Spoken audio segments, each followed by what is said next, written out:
आसेवारो नमस्कार। यहाँहरूलाई याक्थुम सक्थिम सुकिम युट्युब च्यानलमा स्वागत छ।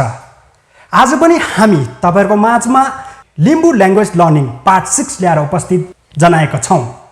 हामीले आजभन्दा केही दिनको भिडियोमा लाभा यानि कि मन्थहरुको विषयमा केही बुझेका थियौं, जानेका थियौं भने आज हामी लिम्बू खनित यानि कि नम्बर यानि कि न्युमेरिकल सिस्टमहरु हामी यहाँ पढ्ने छौं।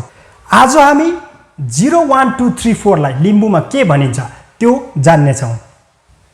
न्युमेरिकल सिस्टममा या खनितमा आफालेसँग पहिला स्टार्टिङ जहिले पनि पहिला सुरुवात 0 बाट हुनेछ र हामीले 0 लाई लिम्बूमा के भनिन्छ भन्दाखेरि या के भन्छौं त भन्दाखेरि होप होप होप भन्नेबित्तिकै छैन, केही पनि नभएको नम्बरलाई होप यानि कि 0 बुझ्ने छौं। र त्यसरी नै ठिक ठिक भयो 1 लाई हामी ठिक भनिन्छ र ठिक अनि साथसाथै लठिक पनि भन्ने गर्छौं। र त्यसरी नै 2 लाई हामी लिम्बूमा नेटछि यानि कि दुईटा या 2। त्यसरी नै 3 लाई लिम्बूमा सुम यानि कि सुमसी भनेर हामी भन्ने गर्छौं, सुमसी भनेर हामी भन्ने गर्छौं। त्यसरी नै 4 लाई लिम्बूमा हामी लिसी भनेर भन्ने गर्छौं। त्यसरी नै 5 लाई हामी ngaसी भनेर हामी 5 भनेर बुझ्ने गर्छौं। त्यसरी नै 6 लाई चाहिँ हामी तुक्सी भनेर हामी बुझ्छौं या जान्छौं। त्यसरी नै हामी 7 लाई चाहिँ नुसी यानि कि 7। त्यसरी नै 8 लाई चाहिँ हामी येच्छी भनेर भन्छौं। त्यसरी नै 9 लाई हामी फाङ्सी यानि कि 9 र अन्तमा 1 अनि 0 यानि कि ठिक्नो होप मिसाएर एउटा नम्बर बनेको हुन्छ, त्यसलाई चाहिँ हामी थिबोङ भनिन्छ, थिबोङ यानि कि 10।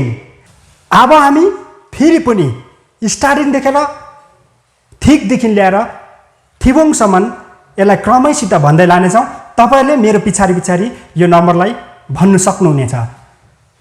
होप यानि कि 0, होप, ठिक, नेच्छी, सुमसी, लिसी, ngaसी, तुक्सी, नुसी, येच्छी अनि फाङ्सी र अन्तमा थिबोङ यानि कि 10। मलाई आशा छ तपाईहरुले फलो गर्नुभयो भनेर अनि बुझ्नु पनि भयो होला।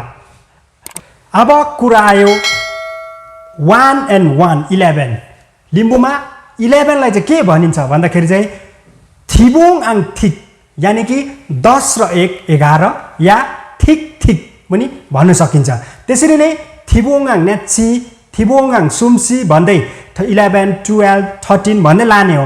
अनि अन्तमा गएर मुनि फेरि त्यसरी नै 20 पुगेपछि चाहिँ हामी अघि 2 लाई नेच्छी भनेको छ भने त्यसलाई नेच्छीलाई चाहिँ छि मात्रै हटाएर नि बनाएर चाहिँ मुन पिछाडी नि लाएपछि पिछाडी बोङ थप्नु मात्रै छ यानि कि 20 नि बोङ यानि कि 2 र 0 20 यानि कि 20 20।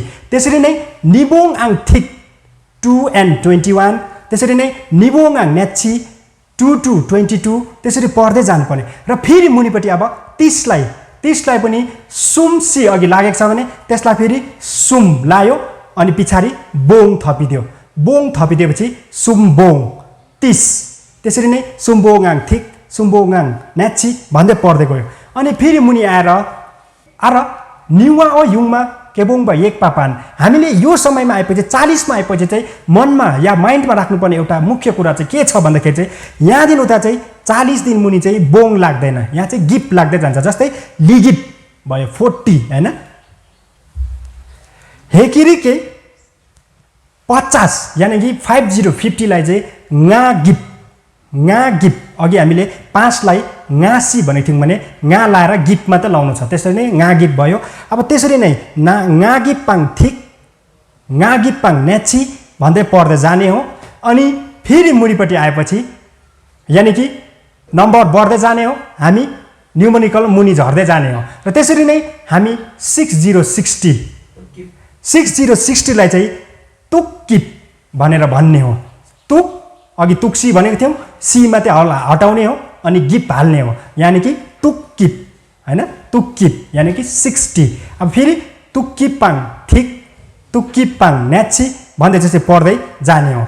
र अनि अब 7070 आएपछि मैले तपाईहरुलाई यहाँ खाली 1 2 41 43 भनेको जस्तै 61 62 सम्म मात्रै पढाउँदैछु। त्यहाँदेखि उता चाहिँ तपाईहरुले आफै अगाडि लाएर पछाडिको त्यो अगाडि जसरी हामीले पढेको थियौँ त्यो थप्दै जानुपर्ने हो।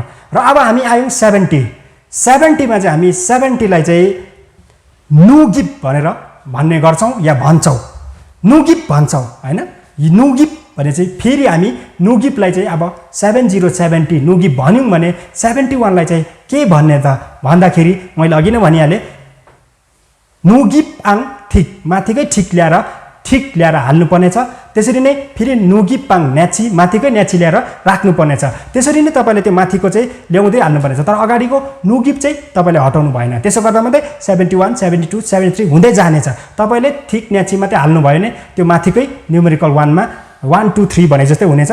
र यो एकदमै मनमा राख्नुपर्ने कुरा, ध्यानमा राख्नुपर्ने कुरा छ। अब हामी आयौं 8080 है।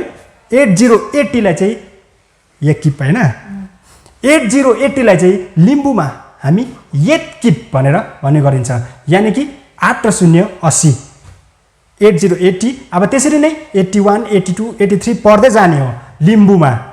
त्यसरी नै अब हामी आयौं 9090 यानि कि 9 र 0 90। 90 लाई चाहिँ हामी लिम्बुमा फाङगिप, फाङ अनि गिप, फाङगिप यानि कि फाङगिपाङ ठिक 91, फाङगिपाङ न्याची 92, फाङगिपाङ सुम्सी 93। यसरी हामी पढ्दै जानेछौँ या तपाईहरु पढ्दै जान सक्नुहुनेछ।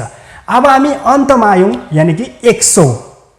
100 लाई चाहिँ हामी 100 100 लाई चाहिँ हामी किप ठिक पनि भन्छौं र साथै नान्चिङ ठिक पनि भन्न सकिन्छौं। यो दुईटा भन्दा कुनै यसको यो दुईटालाई हामी प्रयोग गर्न सकिन्छ। यो दुईटामा रङ भन्ने कुरा आउँदैन, यो दुईटा सेम वर्ड हो र जुनै प्रयोग गर्दा पनि तपाईहरुको इच्छामा डिपेन्ड पर्दछ। त्यसरी नै हामी खनित यानि कि नम्बर सँगसँगै रिलेसनमा भएको दुई तीनवटा कुराहरू हामी बुझ्ने छौं। र त्यो के हो भन्दाखेरि चाहिँ हामी यानि कि क्लास होस् चाहे कुनै पनि हामी पोजिसनमा आउँदाखेरि चाहिँ पहिलो दोस्रो तेस्रो यानि कि फर्स्ट सेकेन्ड थर्ड फोर्थ को कुरा आउँछ। त्यो कुरामा चाहिँ हामी लिम्बुमा चाहिँ ठिक न्याची सुम्सी लिसी भन्नु सक्दैनौं। लिम्बुमा चाहिँ हामी यसलाई पहिलोलाई चाहिँ हामी ठिक सिगेक भनेर भन्ने छौं। ठिकलाई सिगेक थप्नु मात्र छ, ठिक सिगेक पहिलो फर्स्ट। त्यसरी नै सेकेन्ड यानि कि दोस्रोलाई चाहिँ हामी निसिगेक, अघिको नि न्याचीलाई चाहिँ निसिगेक यानि कि दोस्रो पोजिसनलाई चाहिँ हामी निसिगेक भन्छौं। हामी दोस्रो पोजिसनलाई चाहिँ न्याची भन्नु सक्दैनौं। यो चाहिँ एकदमै निवामो युगमा केबोङबा एक पापाना यानि कि माइन्डमा राख्नुपर्ने एकदमै जरुरी कुराहरू छ। त्यसरी नै हामी सुमसिगेक यानि कि थर्ड पोजिसनलाई हामी सुमसिगेक भनेर भन्नेछौं, यानि कि तेस्रो पोजिसन सुमसिगेक। त्यसरी नै हामी चौथो फोर्थ पोजिसनलाई लिसिगेक हैन, फोर्थ। त्यसरी नै फिफ्थ पोजिसनलाई ngaसिगेक है। त्यसरी नै सिक्स्थ पोजिसनलाई तुक्सिगेक, सिक्स्थ पोजिसनलाई तुक्सिगेक। त्यसरी नै सेभेन्थ पोजिसनलाई नुसिगेक, सेभेन्थ पोजिसनलाई नुसिगेक। अनि एट पोजिसनलाई येच्छिगेक, येच्छिगेक। त्यसरी नै नाइन्थ पोजिसनलाई फाङसिगेक। अनि अन्तमा है 10th पोजिसनलाई थिबोङसिगेक यानि कि 10th पोजिसन, टप 10 भित्रको कुरा आउँदाखेरि यो चाहिँ जुनै पनि पोजिसन चाहे कम्पिटिसनमा होस् चाहे क्लास टपरको कुरा आउँछ है, जुनै पनि कुरामा चाहिँ हामीले यो शब्दहरू प्रयोग गर्न सकिन्छ। आजलाई यति नै, आफूसँगै अरूलाई पनि सिकाऊ भन्दै तपाईहरुले जति सक्दो शेयर अनि लाइक्स गरिदिनुहुन्छ भने हामी आशा राखेका छौं आउने दिनहरुमा हामी यसरी नै लिम्बू ल्याङ्ग्वेज लर्निङको धेरैवटा पाठहरू लिएर उपस्थित जनाउने छौं। तबसम्मको लागि टेक केयर, धन्यवाद। Something figure